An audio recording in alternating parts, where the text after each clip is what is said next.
Pour maintenir sa température interne à environ 37 degrés et sa température externe entre 30 et 32 degrés, le corps humain échange de la chaleur avec son environnement.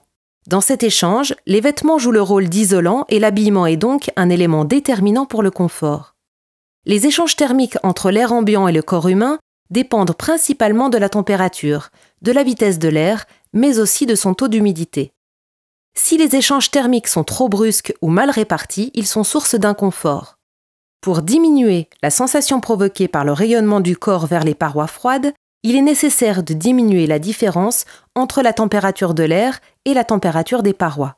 Des vitrages performants et de taille adaptée et une bonne isolation thermique de toutes les parois opaques permettent d'améliorer significativement la sensation de confort. De même, le recours à des émetteurs de chaleur à basse température, de surface la plus importante possible et positionnée au plus près des parois froides, limite les différences de température qui sont source d'inconfort et de surconsommation. Pour réduire les courants d'air, il faut veiller à la bonne étanchéité des ouvertures.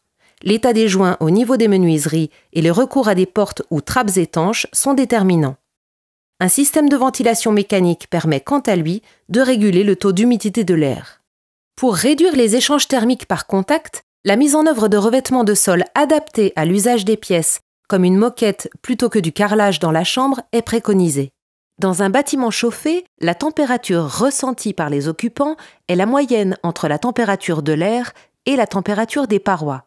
Ainsi, lorsque l'isolation des parois est suffisamment performante, que les débits d'air entrant dans le bâtiment sont maîtrisés et que les revêtements de sol sont adaptés à l'usage des pièces du logement, une consigne de chauffage de 19 degrés la journée et de 15 degrés la nuit devient enfin confortable pour la plupart des occupants. Les économies d'énergie sont conséquentes. En été, il est nécessaire de limiter au maximum la climatisation et de limiter les surchauffes par des moyens passifs comme les protections solaires extérieures et une forte inertie associée à une ventilation nocturne. Là aussi, confort et économie d'énergie vont de pair. En règle générale, l'ambiance thermique d'une pièce doit être adaptée à l'activité des occupants et la sensibilisation des occupants sur leur habillement à l'intérieur du bâtiment est le moyen le plus simple et le plus économique pour améliorer le confort de chacun.